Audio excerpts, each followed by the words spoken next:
Após limpar o último sangue, o padre joga água no rosto, esperando que o frio o ajude a se estabilizar, fortalecer seus nervos antes da cerimônia.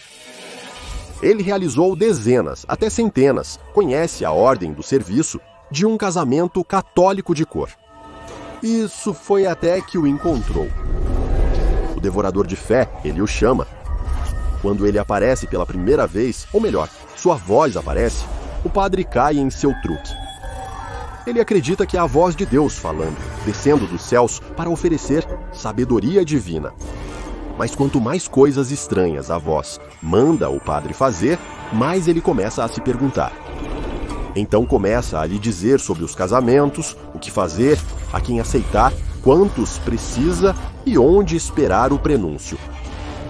Parece quase satânico na primeira vez, as visões e sons do que só poderia ser um ritual profano. Mas, lutando com isso depois, o padre acredita nas mentiras contadas pelo devorador de fé, que isso é tudo parte do grande plano. O arauto está presente apenas nesses serviços para ajudar a determinar quem é digno e quem não é. Por um tempo, o padre se resigna à sua própria falta de compreensão. Os caminhos do Senhor não são para ele conhecer. Seus métodos estão além da compreensão de um mortal. Mas ele ainda tem pesadelos com todo o sangue. Erguendo a cabeça e olhando para si mesmo no espelho, o padre aperta um punho, tentando parar o tremor dos seus dedos. A voz do devorador de fé ainda está em sua cabeça, dizendo-lhe que seu arauto chegou. Uma porta se abre atrás dele e o padre vê a figura no espelho atrás dele. Eles sempre parecem os mesmos, sempre aparecendo como um homem de meia idade, mas, por baixo da superfície, não tem órgãos. Seu corpo é feito do mesmo tecido fibroso que um inseto, cabelo e dentes formados de quitina. Isso é mais cigarra do que homem, assim como o próprio devorador de fé. É sempre angustiante realizar a cerimônia sabendo que há um presente que não pertence. O padre sempre espera que haja uma criança perceptiva ou alguém, qualquer um, do lado da noiva ou do noivo, para apontar que há um estranho entre os padrinhos, que o prenúncio será notado e a subterfúgio se irá, mas isso nunca acontece. Eles sempre ficam felizes em ver o primo Johnny e riem das suas piadas. Eles parecem ser capazes de entender a confusão de palavras que o padre pode ouvir falando. O padre sente seu coração acelerar enquanto passa pela ordem dos procedimentos, batendo em suas costelas, sabendo que o momento de trocar votos está cada vez mais próximo.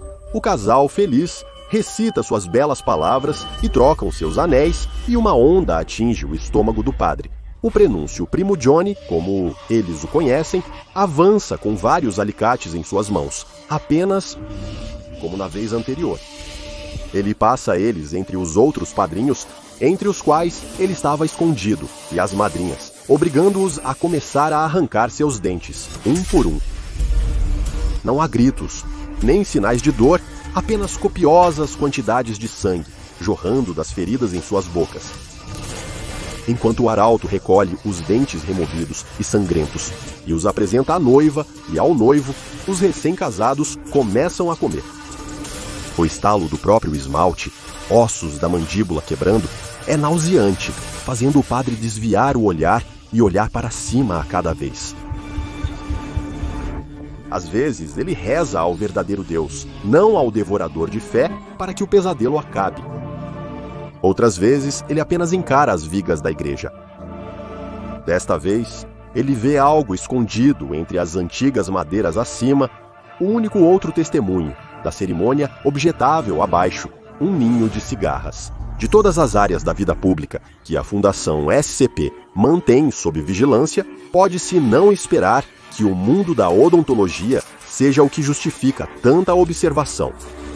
No entanto, ao longo dos anos, se a missão da Fundação provou algo, é que anomalias podem e ocorrerão quase em qualquer lugar, nos lugares mais prováveis ou improváveis, incluindo dentro dos dentes humanos. Alguns agentes da fundação passaram anos incansáveis, até carreiras inteiras, infiltrados como assistentes, recepcionistas e outros membros da equipe em consultórios odontológicos à procura de incursões SCP. Infiltrados nessas instituições, os agentes devem monitorar os registros médicos e odontológicos dos pacientes, reportando à fundação qualquer condição potencialmente anômala. Um incidente recente ocorreu em um consultório odontológico rural no Novo México. O paciente, um homem comum e discreto, marcou uma consulta com uma cirurgia dentária local, reclamando de uma dor leve na mandíbula em torno de seus caninos. O dentista, conhecido como Tio Ted por ser amigável, realizou um exame de rotina no paciente, esperando que ele tivesse apenas uma pequena dor de dente. À primeira vista, Tio Ted achou estar olhando para um dente crescendo em posição anormal, geralmente originário da raiz. Ao mover seu pequeno espelho, ele estava incerto. A dor poderia ter sido causada por uma geminação, onde um dente em desenvolvimento se divide em dois, mas o paciente relatou que a dor começou recentemente. Além disso, todos os seus dentes estavam totalmente desenvolvidos. Essas condições teriam sido notadas bem antes. O que ele viu quando olhou na boca do paciente era algo completamente diferente. Em sua incerteza, o dentista sondou o dente afetado com um de seus instrumentos e, para seu horror, viu que algo estava se alojando dentro do dente. Sem que ele soubesse, tanto o paciente quanto sua enfermeira assistente de odontologia eram agentes disfarçados da Fundação SCP, aguardando esse exato momento. Depois de confirmar visualmente a anomalia, a assistente trancou o dentista e o paciente no consultório e relatou o ocorrido. Rapidamente, a Força-Tarefa Móvel Lambda 12 da Fundação, chamada de Controle de Pragas, chegou para deter o paciente e levar o dentista, Tio Ted, sob custódia, como testemunha para ser tratado com amnésicos. Ele acabou de presenciar uma cigarra rastejando para dentro do dente do homem. A Fundação SCP deu essa designação a um fenômeno que afeta membros da superfamília Cicadidae, ou mais coloquialmente, conhecidos como cigarras. O que insetos como esses têm a ver com dentes? As instâncias de SCP-5852 são cigarras com um crescimento anormal de dentes humanos. O desenvolvimento do SCP-5852, até o momento, nunca foi registrado ocorrendo com os dentes de qualquer outra espécie, apenas humanos. Além disso, pesquisadores da Fundação SCP examinaram extensivamente cada caso conhecido de cigarras afetadas pelos crescimentos do SCP-5852. Até onde se sabe, não há nada que ligue os casos de infestações do SCP-5852. Os espécimes registrados afetados por eles não têm nada em comum, desde a genética até a região que habitam. Pesquisadores da Fundação SCP que investigam o SCP-5852 concordam que esses dentes podem se manifestar aleatoriamente em qualquer cigarra no planeta. Portanto, é impossível confinar fisicamente possíveis espécimes. Devido ao grande número de populações de cigarras na natureza, todas são consideradas possíveis espécimes. Aqueles conhecidos por serem afetados pelas instâncias de SCP-5852 são referidos sob a designação de SCP-58521. Uma cigarra se torna uma dessas quando um crescimento começa, geralmente ocorrendo quando o inseto faz contato externo, direto com uma instância de SCP-58522 ou outro, SCP-58521 infectado. Porém, em certos casos, os pesquisadores notaram uma seleção de instâncias, onde os infectados sofrem um crescimento interno do SCP-5852, aparentemente sem ter tido outro contato com os insetos anômalos. Essencialmente, eles podem crescer em qualquer espécime afetado ou dentro dele. Após a infecção de uma cigarra, o SCP-5852 começará a se manifestar e crescer dentro do seu corpo. Isso pode causar desde uma dor leve até um desconforto intenso para a cigarra, que piora conforme o crescimento avança. Quando isso ocorre, dentes anômalos brotam dele, podendo perfurar os tecidos moles de um infectado pelo SCP-58521 que cercam o dente em desenvolvimento. À medida que os dentes aumentam em número, continuando a crescer e danificar esses tecidos, podem levar a lesões fatais na cigarra afetada, especialmente se os dentes emergirem dentro e causarem danos ao sistema nervoso ou sistema cardiovascular do inseto. Durante a experimentação, as equipes da Fundação descobriram que intervir durante os crescimentos do SCP-5852 provou ser impossível. Um estudo testou injeções de ácido para tentar inibir o rápido crescimento de mais dentes. Os pesquisadores teorizam que, devido à composição do esmalte humano ser principalmente de hidroxiapatita, um mineral cristalizado, a aplicação suficiente de ácido causaria a desmineralização, dissolvendo os dentes que crescem nas instâncias do SCP-58521 como cristais de sal em água. Contudo, como era preciso um ácido com potencial hidrogeniônico menor que 5,5 para desmineralizar o esmalte, as cigarras infectadas também eram dissolvidas. Outros experimentos com doses menores de ácido também falharam. Uma cigarra, que se torna uma instância do SCP-58521, continua a cultivar anomaliamente dentes em seu corpo até romperem o exoesqueleto do inseto. Uma vez ocorrido, ela será dominada por dentes, mas fará um esforço desesperado pela sobrevivência. Como é bem conhecido entre aqueles que vivem em áreas onde as cigarras emergem em massa após seu longo período de dormência, esses insetos são infames por descartar seus exoesqueletos em um processo semelhante à muda, conhecido como esfoliação. As cigarras infectadas pelo SCP-5852 tentarão o mesmo quando dominadas pelo crescimento dos dentes. Desde então, entomologistas da Fundação recolheram alguns desses exoesqueletos descartados e realizaram diversos testes neles. Ao realizar uma análise detalhada, a Fundação determinou que esses exoesqueletos são compostos inteiramente de hidroxiapatita. Este é o mineral de cálcio encontrado naturalmente no esmalte dentário, como mencionado antes. Quando uma instância do SCP-58521 descarta seu exoesqueleto calcificado, isso sinaliza o término da vida do inseto. Em todos os casos documentados, o processo sempre leva à morte da cigarra infectada. Isso ocorre quando os dentes, que cresceram em seus antigos exoesqueletos, perfuram e rompem o exoesqueleto subdesenvolvido e mais macio que a cigarra cresce para substituí-lo. Estes são muito mais frágeis e danificá-los é suficiente para matar uma cigarra infectada pelo SCP-5852, se já não tiver morrido devido ao rompimento do corpo pelo crescimento dos dentes. As equipes de pesquisa da Fundação examinaram os dentes que crescem devido à infecção pelo SCP-5852 e concluíram que mais de 30% estão descoloridos. Pouco menos de 30% possuem algum tipo de cárie, e houve, em menor escala, casos em que um SCP-5852 se manifestou como dentes mal formados.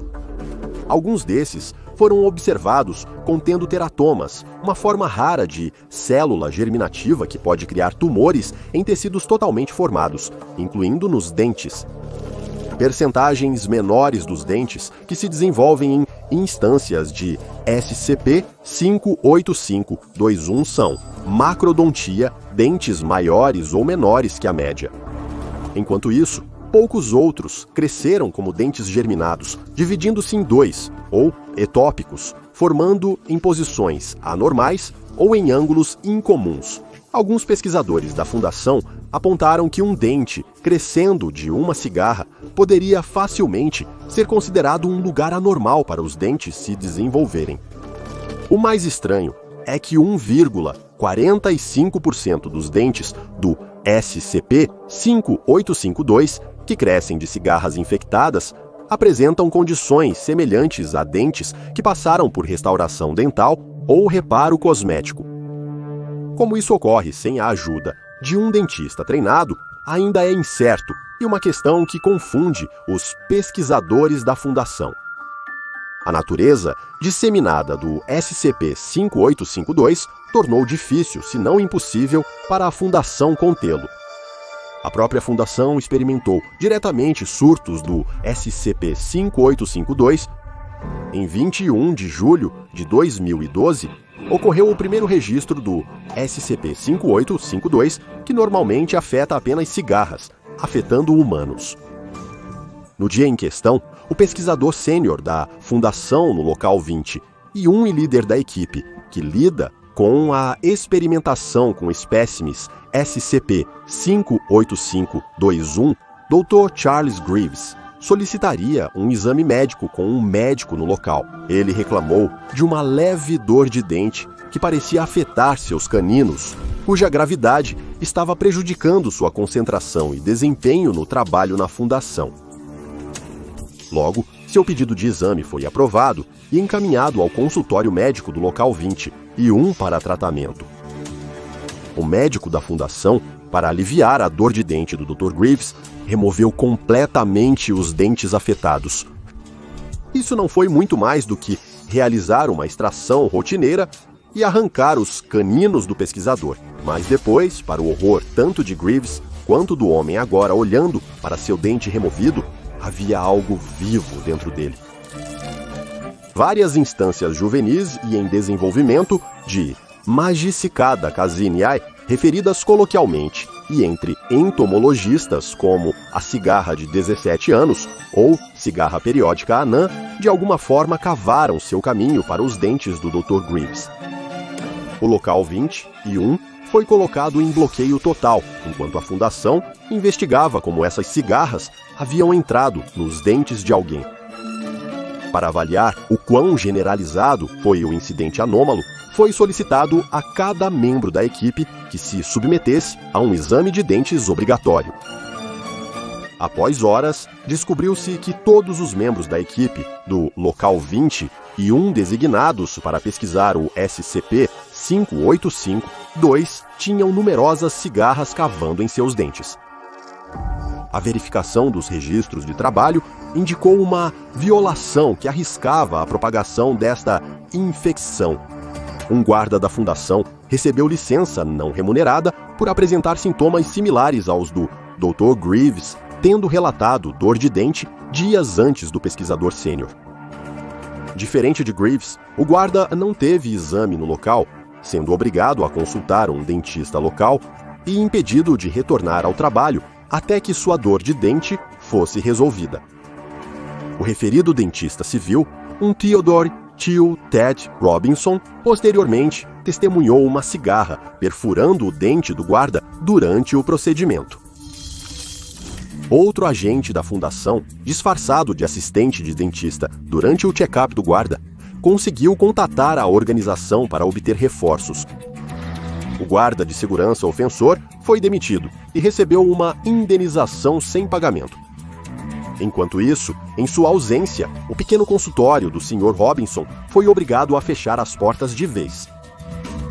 O tratamento amnésico foi aplicado ao ex-dentista, porém, uma reação adversa causou perda de memória intensa antes do Sr. Robinson ser liberado da custódia da Fundação. A Fundação considera seus esforços para conter o surto do SCP-5852 um sucesso notável, com mínimas testemunhas civis e sem baixas. Os espécimes vivos de cigarra que foram extraídos do pessoal afetado foram mantidos e estudados de perto. Cada um começaria a desenvolver o crescimento do dente SCP-5852 logo depois. Ao analisar instâncias do SCP-58521, pesquisadores descobriram que os dentes que essas cigarras desenvolviam eram idênticos aos seus próprios dentes. Os dentes dos hospedeiros anteriores agora cresciam nos insetos infectados, embora permaneça incerto como isso ocorreu ou como as cigarras foram capazes de se enterrar nos dentes da equipe. Após o incidente, o pessoal foi instruído a nunca manusear diretamente as instâncias do SCP-58521 e a não fazer contato pele a pele com as cigarras, vivas ou mortas. A causa dos surtos de SCP-5852 entre as populações de cigarras permanece um mistério para os pesquisadores da Fundação SCP. Apesar da extensa experimentação e exame de instâncias infectadas do SCP-58521, nada foi descoberto sobre a origem precisa do fenômeno.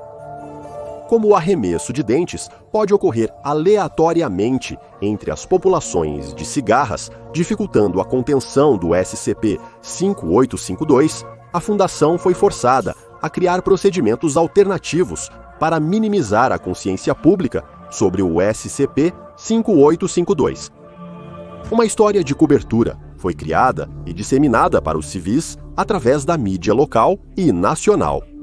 Surgiram relatos, principalmente em regiões com populações significativas de cigarras, sobre uma condição que afeta esses insetos.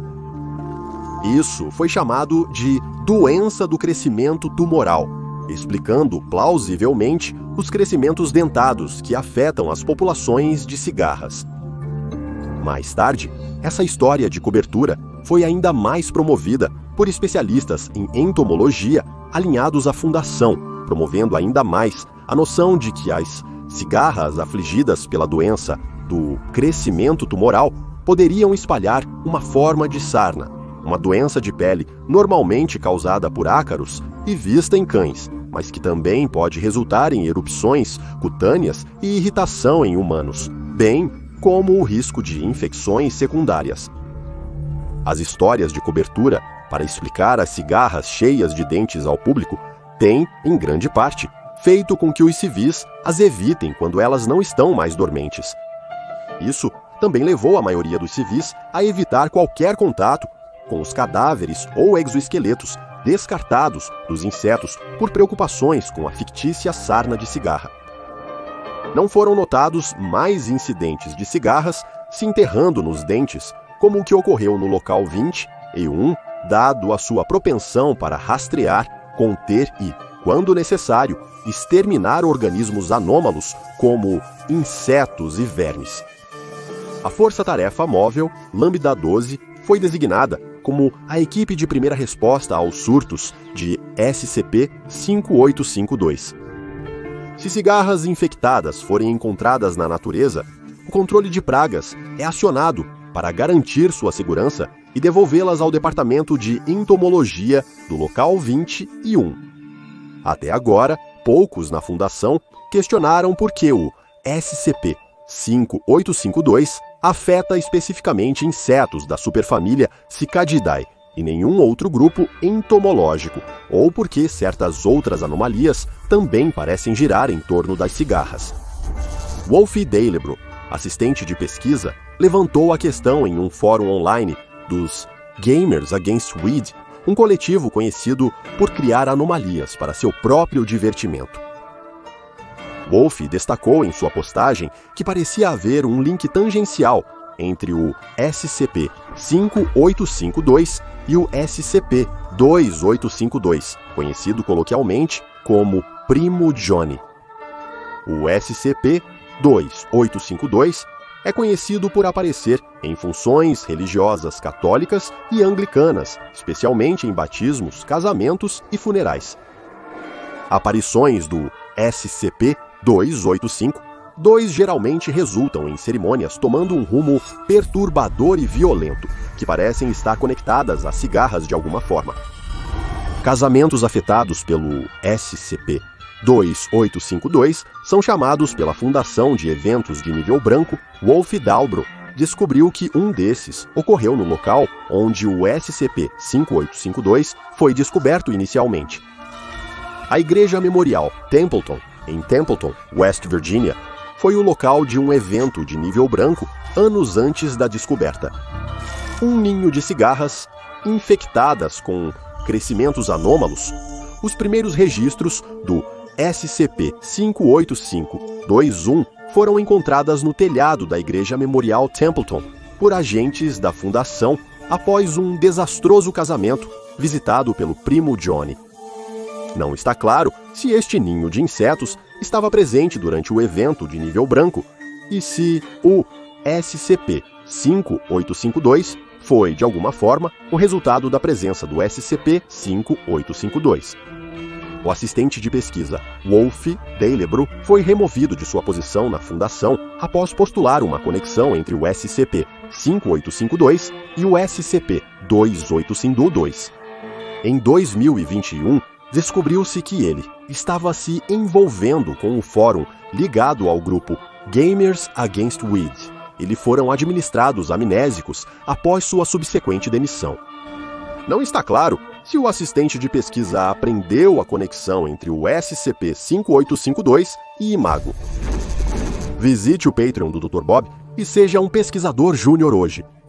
Agora vá e assista outra entrada dos arquivos do Dr. Bob, como o SCP-478, Fadas dos Dentes.